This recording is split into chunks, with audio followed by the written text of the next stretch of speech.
किसी की शक्ल देखकर उसे अच्छा या बुरा नहीं कहते। इंसान के चेहरे की जगह उसके गुण देखने चाहिए। हेलो दोस्तों, मैं हूँ राज और आप देख रहे हैं राज नोट। बहुत समय पहले की बात है। एक नगर में घनश्याम नाम का व्यापारी रहता था।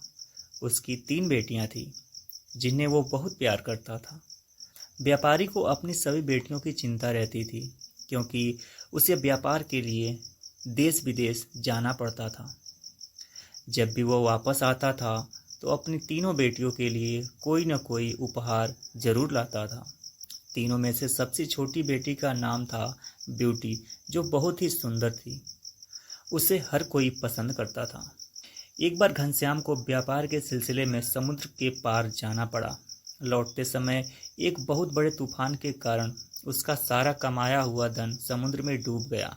जैसे तैसे वह अपनी जान बचाकर एक टापू पर पहुंचा, जहां उसे एक बड़ा सा महल दिखा। वह महल के दरवाजे के पास पहुंचा। दरवाजा जादुई था, तो वह अपने आप खुल गया और व्यापारी महल के अंदर चला गया। महल अंदर से बहुत सुंदर था और उसके बीचों बीच में एक बड़ी मेज पर बहुत सारा खाना रखा हुआ था। व्यापारी को बहुत तेज भूख लगी थी, तो उसने मेज से एक सेब उठाकर खा लिया। तभी वहां एक बिष्ट यानी राक्षस के हंसने की आवाज आने लगी। व्यापारी आवाज सुनकर डर गया और छुपने लगा। तभी बिष्ट ने कहा कि डरो नहीं, आप हमारे मेहमान हैं। आराम से खाना खाकर आप जा सकते हैं। बिष्ट के व्यवहार से व्यापारी बहुत खुश हुआ और उसने पेट भरकर खाना खाया। उसके बाद बिष्ट का धन्यवाद कहके जाने लगा। महल से बाहर निकलते हुए व्यापारी की नज़र एक गुलाब पर पड़ी। उसने गुलाब को उठाने की कोशिश की। यह देखकर बिष्ट को गुस्सा आया और वह व्यापारी पर चिल्लाने लगा। उसने कहा कि तुमने बहुत बड़ी गलती की है और इसकी सजा तुमको मिलेगी। अब तुम्हें जीवन भर यहाँ रहना पड़ेगा। यह सुनकर व्यापारी डर गया और उसने कहा कि मुझे माफ कर दो। घर में 3 बेटियां मेरा इंतजार कर रही हैं। मेरे अलावा उनका कोई नहीं है। तब बिष्ट ने कहा कि यदि तुमको यहाँ नहीं रहना है तो तुम्हारी जगह किसी और को यहाँ रहने के लिए भेज दो। व्यापारी दुखी होकर अपने घर चला गया और उदास रहने लगा। उसकी उदासी देखकर तीनों बेटियों ने कारण पूछा। तब घनश्याम ने राक्षस के महल की पूरी बात बता दी। पिता की बात सुनकर ब्यूटी कहती है कि वो महल जाने के लिए तैयार है। घनश्याम ने उससे समझाना चाहा कि ऐसे ही किसी के महल में जाकर रहना अच्छा नहीं होगा, उसका पूरा जीवन बर्बाद हो जाएगा। ब्यूटी ने पिता की बात बिल्कुल नहीं सुनी। मजबूर होकर घनश्याम ने बिष्ट के महल में अपनी छोटी बेटी को भेज दिया। महल जाकर ब्यूटी ने सभी को अपने स्वभाव से दोस्त बना लिया। बिष्ट भी उससे खुश था। थोड़े समय बाद बिष्ट को ब्यूटी पसंद आने लगी और वो उससे शादी करने के सपने देखने लगा। यह सपना देखते ही वो हर बार यह सोचकर डर जाता कि वह एक राक्षस है। उसे इतनी अच्छी लड़की कैसे प्यार कर सकती है। एक दिन उस राक्षस ने ब्यूटी से पूछा कि क्या वो उससे शादी करेगी। ब्यूटी ने बिना डरे राक्षस को मना कर दिया। ब्यूटी के मुंह से ना सुनने के बाद बिष्ट बहुत दुखी हुआ।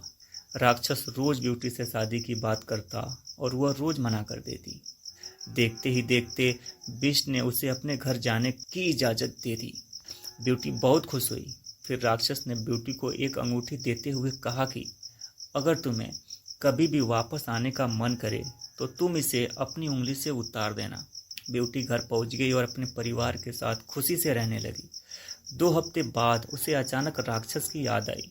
उसने हाथ से अंगूठी उतारी और वो सीधा महल पहुंच गई। वहां जाकर उसे पता चला कि बिष्ट बीमार पड़ा है। तब ब्यूटी ने उसका बहुत ख्याल रखा और वो कुछ दिन बाद ठीक हो गया। ठीक होने के बाद राक्षस रोज ब्यूटी की सेवा करता। उसका प्यार देखकर ब्यूटी को भी वो पसंद आने लगा। एक दिन जब दोबारा राक्षस ने उससे शादी के बारे में पूछा तो ब्यूटी ने हाँ कर दिया। तब बिष्ट ने पूछा कि क्या वो इतने बड़े और अजीब से दिखने वाले राक्षस के साथ जिंदगी भर रह सकती है। उसने कहा कि हाँ, वो उससे प्यार करने लगी है। ब्यूटी ने जैसे ही ऐसा कहा तो राक्षस अचानक राजकुमार बन गया। तब राक्षस ने उसे बताया कि वह एक बुरे श्राप के कारण राजकुमार से बिष्ट बन गया था। उसने कहा है कि यह श्राप केवल सच्चे प्यार से दूर हो सकता है, जो हो गया। इसके बाद ब्यूटी और राजकुमार ने शादी कर ली और दोनों खुशी से रहने लगे। दोस्तों, ये कहानी कैसी लगी कमेंट बॉक्स में ज़रूर बताएं। मिलते हैं अगली वीडियो में एक नई कहानी के साथ।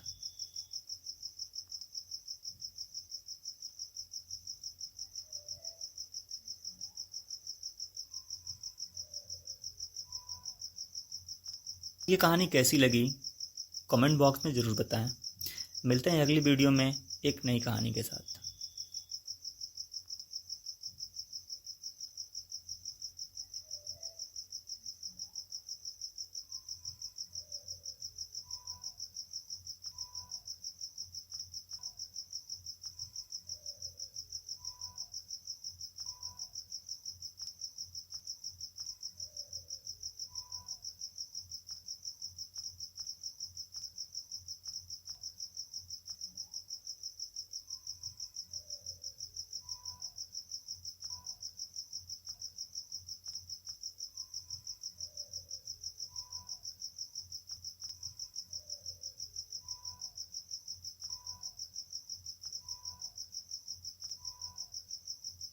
वीडियो में एक नई कहानी के साथ।